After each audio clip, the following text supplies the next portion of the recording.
Today we're talking to Richard Weima, Brokerage Manager for Right At Home Realty, Burlington.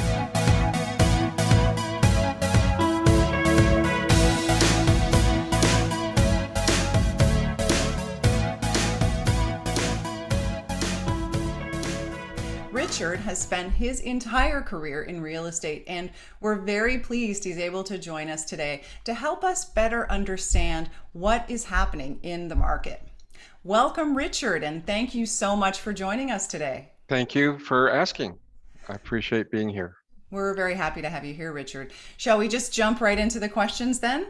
Let's get started. We've seen a huge increase in home values in the past 12 months, as you know. Do you think this is helping to propagate consumer concern about a housing bubble that's about to burst or the market crashing? It's a horrible word, but we hear that bandied about. What are your thoughts on this housing bubble? The use of the term housing bubble has really been media driven more so than the point of view of experts in the industry. The trends, certainly with rising values so rapidly, has made some people nervous. But I think because of very basic supply and demand and the increased demand for housing and the reduced supply has trended prices up higher, and that makes some people nervous.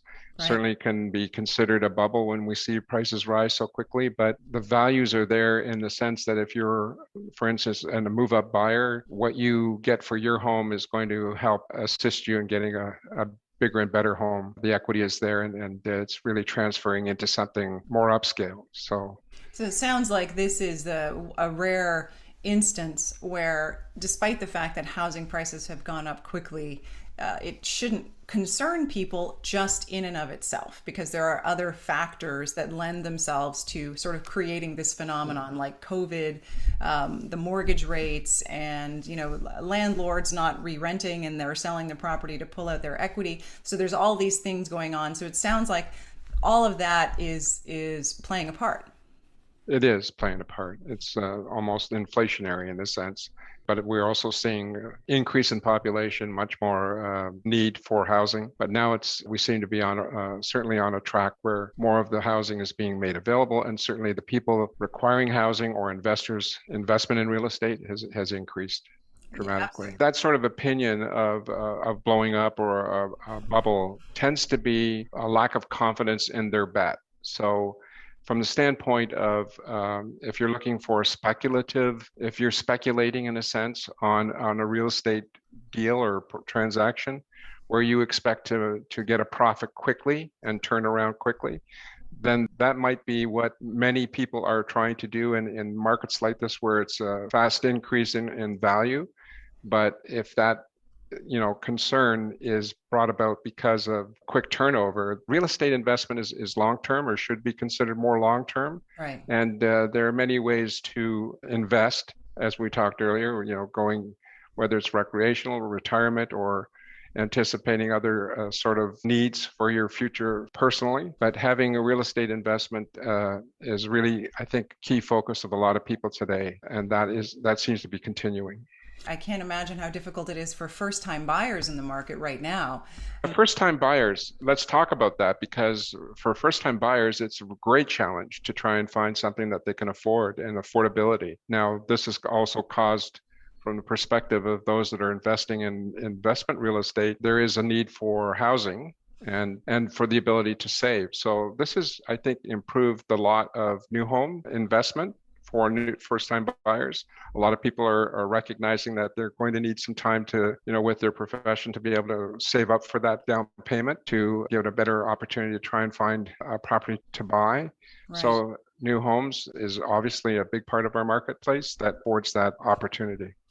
So what do you tell first-time buyers yourself? I think back to when, and maybe you do the same thing, I think back to when I was first-time buyer. And back in those days, there was nothing down opportunities, and the prices were obviously quite different.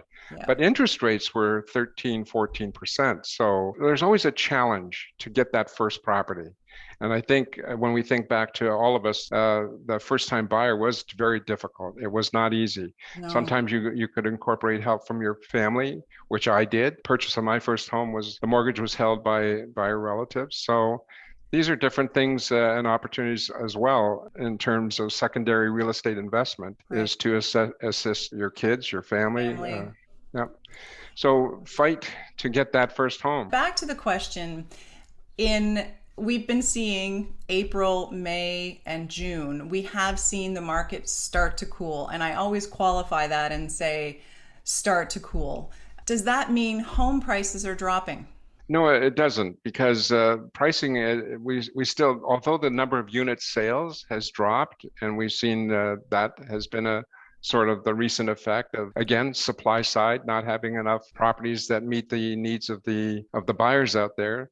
So the units listed are beginning to come back up again, and we'll probably see another market in the fall. And a lot of this is seasonal too. Let's not Right. forget during the That's true. summertime, and plus with our current COVID situation and people are getting out of the lockdown, it affords now the opportunity to get out and do other things that we have really wanted to do for some time. And because of the summer season, we're out doing other things. So real estate is still kicking. It's the values are still there and they're rising. It's still competitive Right. to try and get that to get in on the supply. It's so important what you say because the market is cooling. That does not equate to prices are dropping.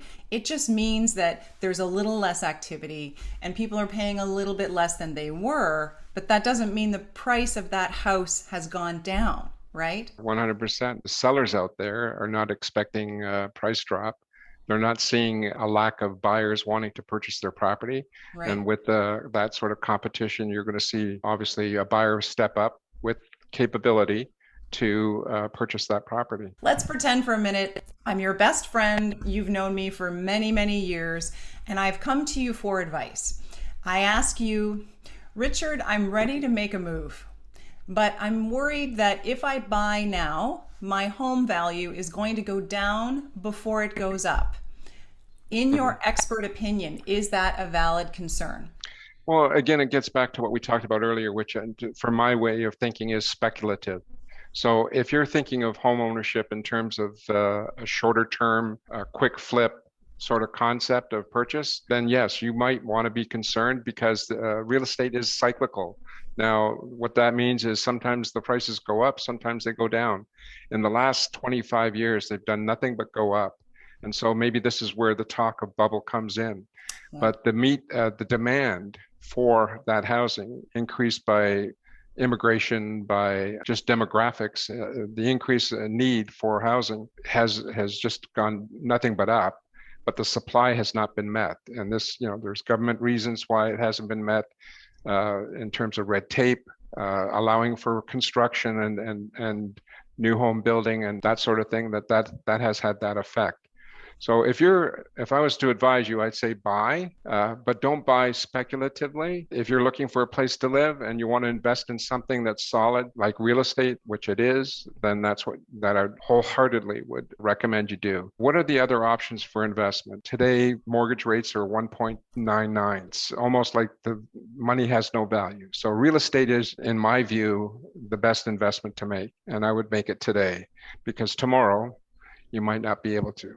Obviously, it's going to sound self-serving for two people in real estate to You recommend say that that, people yeah, buy. So, exactly. so what would you say in that case? Well, here's my experience. In the past, when I was selling, I always had conscientious concern for my buyers and clients. And I had experienced the downturns. I have gone through recession. I have seen higher spikes of interest rate.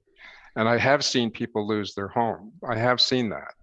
But what I've learned is that when I got engaged with discussions about those kind of concerns and that sort of thing, I prevented some people from investing in real estate that would have been, in the long run, would have been the way to go. If you look at the most recent dramatic recession, 2008, it was just a blip if you think it over time. And Right. so the fact is, if you're looking to buy or need a place to live and stay and want to invest in that, there's been nothing better in the way of a return in terms of long-term investment than a real estate property. So, Richard, as the brokerage manager of Right at Home Realty in Burlington, you clearly have a lot of experience. Is now a good time to buy? This is your decision. This is your investment. Right. It's almost like a personal question, is this the right time to buy? Well, for me, yes, it is. This is what I want. So when you're asking me a question as a realtor, is this the right time to buy? From my experience, yes, now is the right time to buy. Right. Yesterday would have been better. Tomorrow, maybe not as good. Right. But in terms of long-term thinking and investment with affordability, now is the right time to buy.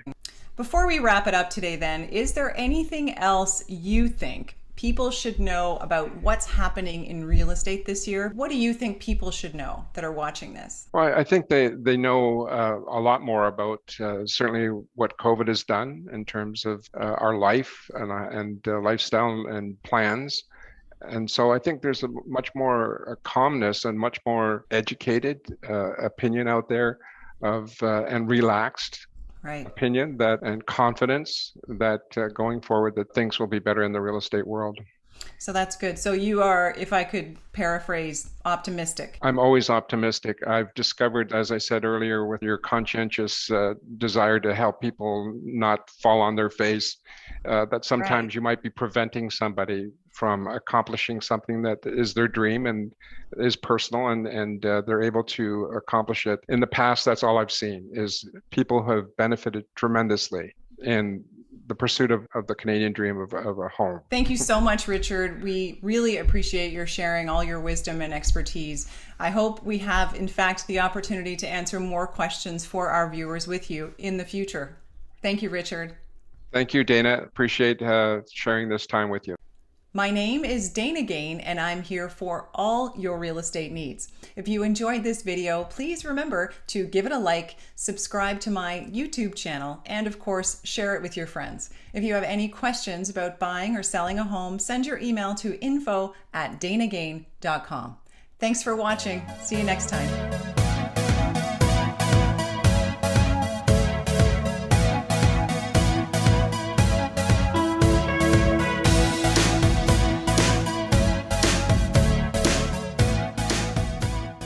Everyone, it's Dana. I'm so glad you stopped by. My goal with this video series is really to help all my clients, that's you, feel secure, feel confident in your real estate decisions. Thanks for watching. See you next time.